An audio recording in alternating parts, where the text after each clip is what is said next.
Olá, vamos mostrar com este vídeo as principais novidades da versão 2010 do Microsoft Project em relação às versões anteriores, 2007, 2003 e outras. Primeira coisa interessante é a possibilidade do agendamento manual.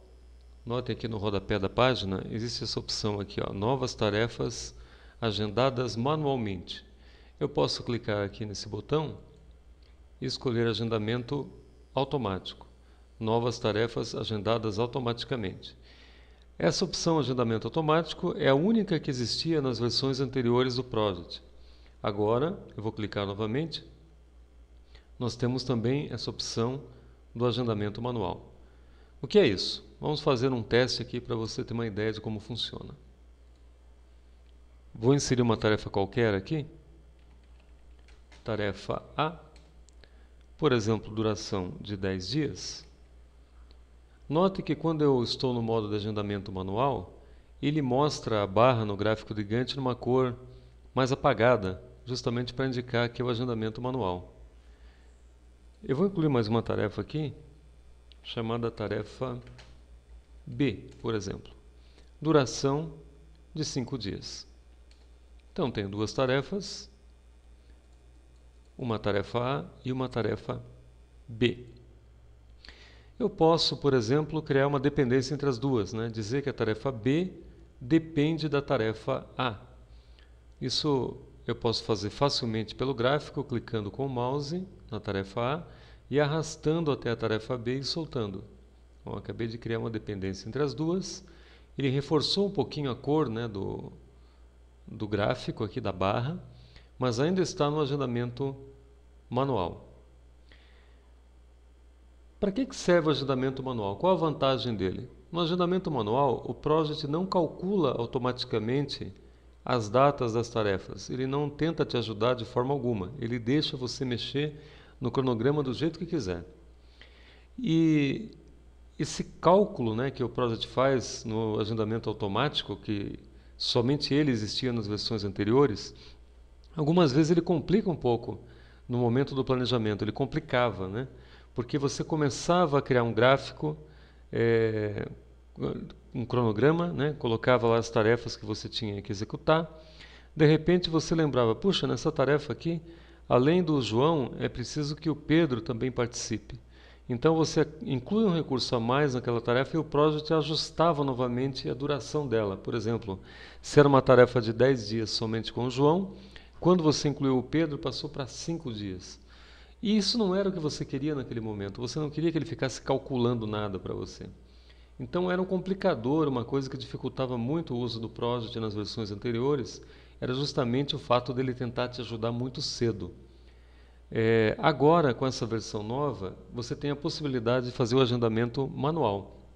E dizer assim para o Project, Project, por favor, não me incomode agora. Deixa eu primeiro fazer o meu cronograma, deixa eu pensar como que vai ser o meu projeto, né? Colocar todas as tarefas, as inter-relações entre elas, e depois, quando eu quiser, você começa a me ajudar. Então ele deixou essa opção em aberto para você. Quer ver um exemplo? No agendamento manual, se por exemplo, eu vou colocar o mouse no final de uma tarefa e vou esticar a duração dela um pouquinho aqui, ó. Se fosse no agendamento automático, quando eu fizesse essa alteração, automaticamente a tarefa B, como uma dependente da tarefa A, seria deslocada, né? Automaticamente ela iria para frente aqui. Como está no agendamento manual, ele não faz nada, ele mantém as datas que foram definidas, né? Da mesma maneira, se eu pegasse a tarefa A agora e diminuísse a duração dela, também essa data aqui da tarefa B, onde ela está prevista, não se move. Ou seja, agendamento manual, você pode fazer qualquer coisa. Até algo assim, olha que estranho. Eu posso criar uma tarefa C e colocar assim, duração a mais breve possível. Estou escrevendo um texto na duração. Uma coisa meio maluca, né? Em vez de colocar um número, que seria o número de dias estimado para a duração da minha tarefa, eu coloco um texto qualquer. Ele aceita isso, né? Então, até mesmo coisas desse tipo, colocar o mais breve possível, quanto antes, o Project aceita numa boa. Então, nesse momento, é como comparando com o desenho, né? É como se fosse um rascunho que eu estou fazendo do meu desenho. Quando a gente faz um rascunho de um desenho, a gente faz algumas linhas básicas, de uma maneira um pouquinho mais fraquinha, né? Quem já desenhou sabe dessa técnica. E depois você vai reforçando as linhas, você vai detalhando mais, você vai definindo melhor o teu desenho. De uma maneira semelhante, no modo de agendamento manual, é como se você estivesse fazendo um rascunho do seu projeto. E não quer que o Prodigy te ajude nesse momento. Como que eu passo para o agendamento automático? Vamos supor que eu tenha terminado o meu cronograma, né? Tenha feito tudo o que eu queria. Eu poderia simplesmente aqui, ó, ao lado da tarefa, no modo da tarefa, transformar ela em agendamento automático. Aqui, ó, acabei de transformar. Ela muda, ela coloca esse ícone aqui, ó, e muda para aquele padrão de formatação de barra que a gente já está acostumado no Prodigy. Uma outra maneira é selecionando todas as tarefas, e você vai no menu na aba Tarefa e coloca no agendamento automático. É a mesma coisa. Todas as tarefas passaram a ficar no agendamento automático. E eu posso agora, nessa tarefa que eu coloquei o mais breve possível, ele não sabia qual a duração, colocou um dia. Posso colocar, por exemplo, 3 dias aqui, sei lá. Eu vou criar uma dependência também com a tarefa A. Então, a tarefa C também depende da tarefa A, por exemplo. E agora sim, ó, se eventualmente essa tarefa aqui aumentar a duração, as outras acompanham, como já acontecia na versão anterior, né, na 2007. Se, por exemplo, eu terminar antes essa tarefa, as outras são antecipadas. Então agora o Project calcula para você automaticamente à medida que você vai fazendo alterações no seu cronograma. Então eu achei essa característica uma coisa bem bacana, né? Porque ela permite que você tenha uma maior flexibilidade agora. Você só pede a ajuda do Project quando precisa, não a qualquer momento, né? Bom, vamos falar agora de outra coisa que eu achei interessante, que é a questão do planejador de equipe. Eu vou colocar um outro cronograma aqui, que já está pronto, para a gente poder fazer uma análise. Então aqui eu tenho um outro cronograma qualquer, né, que eu já tenho algumas tarefas e tenho os recursos aqui, ó, ao lado de cada tarefa. Primeira coisa que a gente pode perceber aqui, que eu achei interessante, é que o Project agora sinaliza quando nós temos recursos superalocados. Note que aparece um ícone aqui de uma pessoa na cor vermelha, né? Quer dizer que nessa tarefa C existem recursos superalocados. A mesma coisa na tarefa D e na tarefa F, nesse exemplo. Bom, quem seria na tarefa C? Só pode ser o Marcos, né? Por que ele está superalocado? Porque ele está na tarefa C e também na tarefa F, juntamente com o Pedro aqui. Então o Marcos está aqui e aqui, em 2 tarefas ao mesmo tempo. Ele está superalocado. Da mesma forma, na tarefa D, nós temos o Pedro e ele está superalocado porque ele também está na tarefa F. Então nós temos o Pedro em 2 tarefas ao mesmo tempo. Bom, além de indicar facilmente a superalocação, o Prodigy tem um recurso bacana agora, que é o planejador de equipe. Então eu vou na aba Recurso, escolho a opção Planejador de equipe. Deixa eu fazer aparecer o gráfico aqui na tela, porque ele está numa data um pouco anterior. Aqui está. E o planejador de equipe ele mostra, olha que interessante, todos os recursos que estão alocados ao meu projeto, né, previstos para trabalhar no meu projeto, e as tarefas nas quais eles estão planejados para executar. E aqui fica fácil perceber onde é que está a superalocação, né? Ó, quando eu coloco o mouse em cima, ele até me dá mais informações sobre a tarefa, mas fica muito fácil de perceber que o Marcos ele está em vermelho aqui, está superalocado, porque nos mesmos dias, né, ele está na tarefa C e na tarefa F. Está em 2 tarefas ao mesmo tempo. Mesma coisa o Pedro, né? Ele está na tarefa F e também na tarefa D.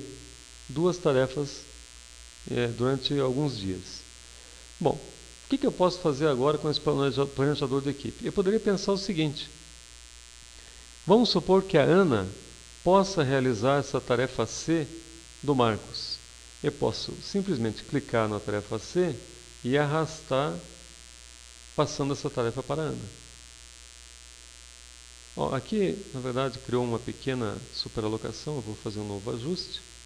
Colocar essa tarefa aí Vamos ver onde é que ele deixaria eu colocar. Opa. Ó, deu certo.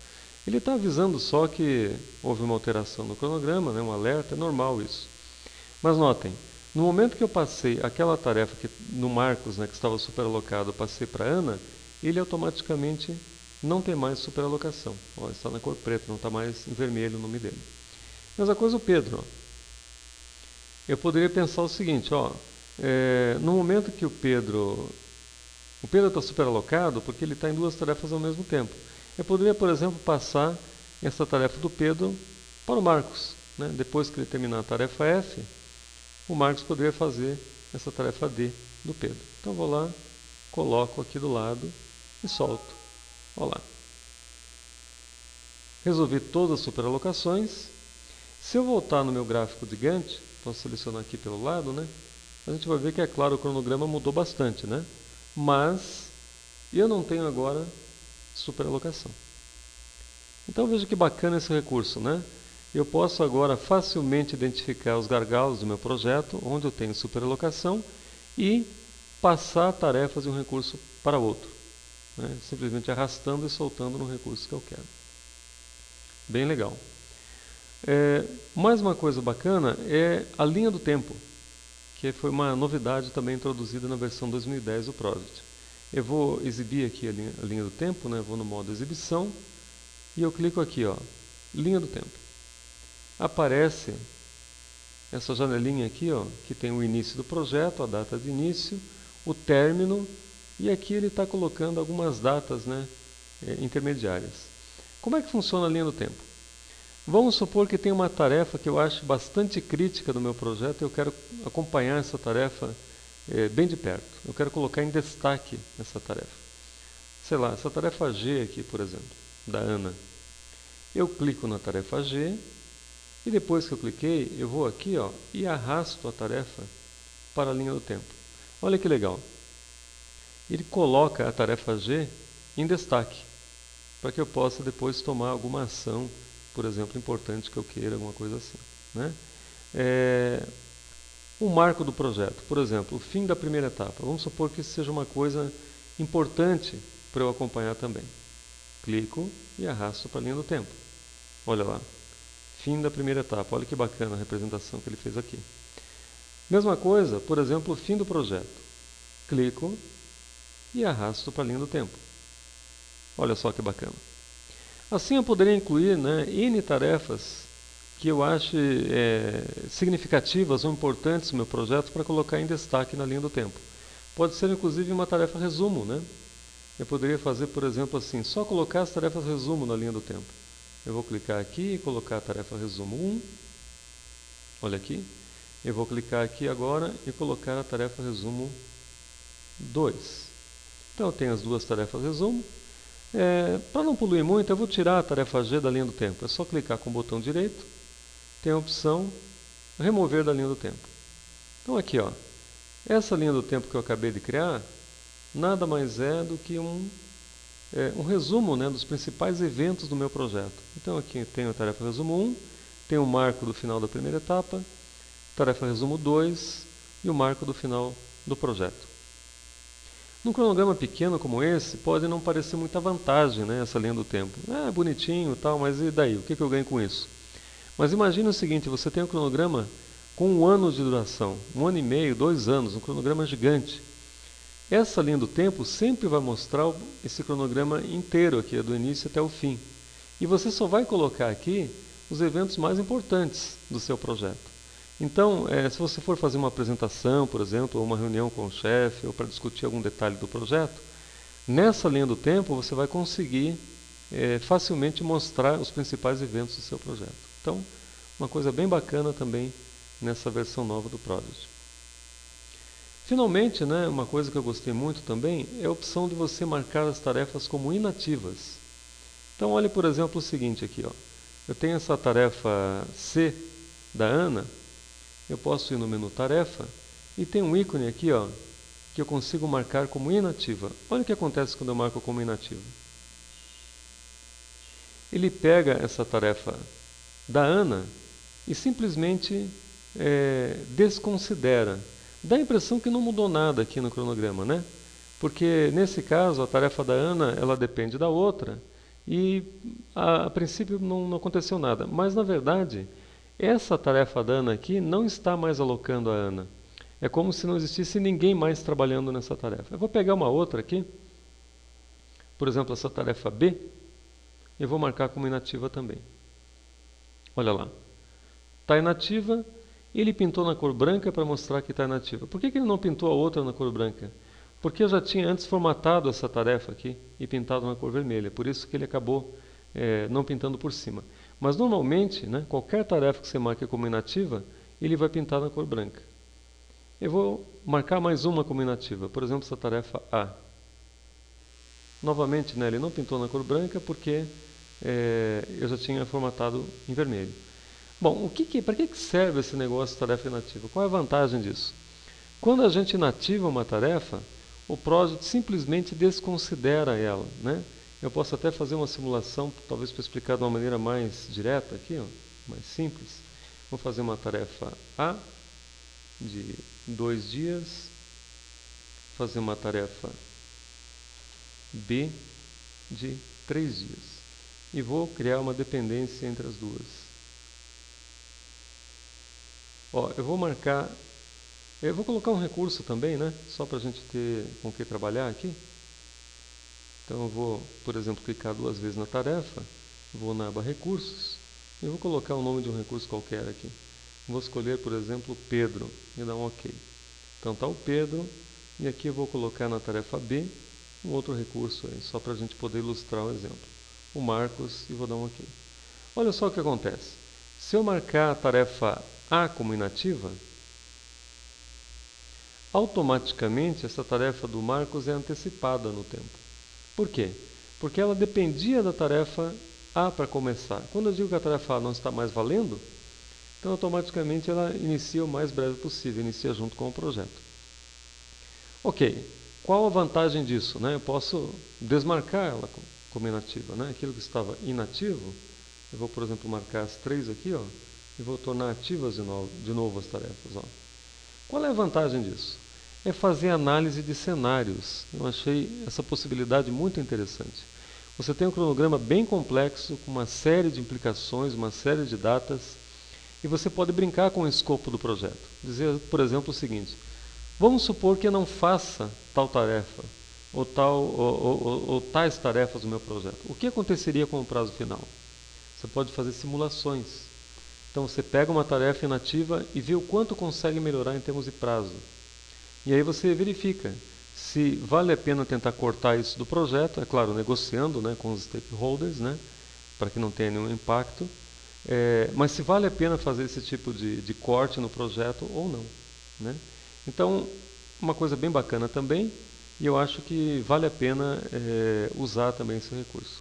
Então, pessoal, comparando o Project 2010 com as versões anteriores, a conclusão que eu cheguei é que é uma ferramenta muito boa e realmente vale a pena ser utilizada. E, lógico, esse vídeo não tem a intenção de ser um curso completo e detalhado de Project, mas a minha consultoria oferece esse treinamento no formato de cursos abertos, né, em diversas cidades, em Curitiba, diversas cidades do sul do Brasil, em São Paulo também. E também oferecemos cursos em company para quem tiver interesse em conhecer com mais profundidade essa ferramenta. Muito obrigado e até a próxima.